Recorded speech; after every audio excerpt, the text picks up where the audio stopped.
Couch. I'm a fashion technology expert, and I go to conferences and do research so that you don't have to. If you are interested in sustainability, then this is a conversation you want to be a part of. We've been working on sustainability for a long time, and while there's been a lot of greenwashing and promises that we've never really seen come to fruition, I do think there is a better way to be sustainable in fashion. The focus on sustainability for fashion right now needs to be in matching people to products on a one-to-one. If we work towards balancing supply and demand in fashion, we can absolutely work on reducing waste.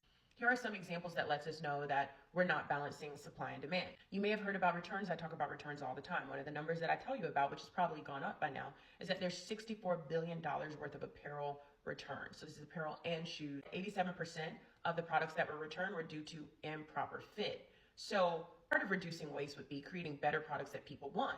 The key word being want.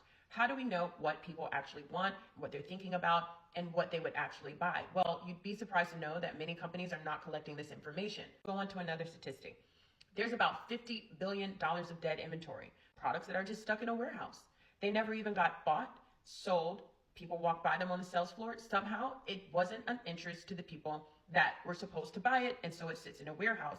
And both of those numbers combined creates about 17.1 million tons of textile waste, and that's in the U.S. alone. Now, those numbers are outdated. They're from a couple years ago, so I'll have to update you on what the actual number is, but let's just think about that for a second. People are returning clothing because clothing does not fit well, and yet we're not really solving the fit problem. Perhaps we don't understand the general population's body types. Now, there's tons of reasons for this, but in order to reduce those returns based on fit, we need better fitting clothing, which means we need more information about people's bodies, what products they currently have, what size they currently have, how those sizes fit those bodies, and what are the issues. That will help to reduce that sum.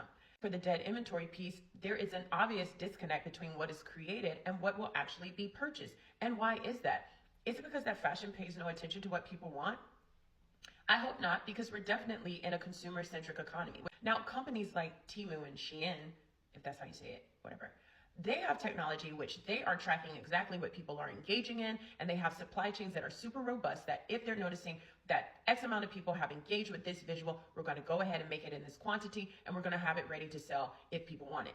As much as you don't have to like these companies, implementing something smart and tech-based is helping them to match people to products properly. Now, I'm not saying they're sustainable. They're absolutely not. But other companies have a chance to be sustainable by perhaps reducing the waste, by reducing overall production of what people won't buy, and knowing for certain what people will buy and doubling down on that.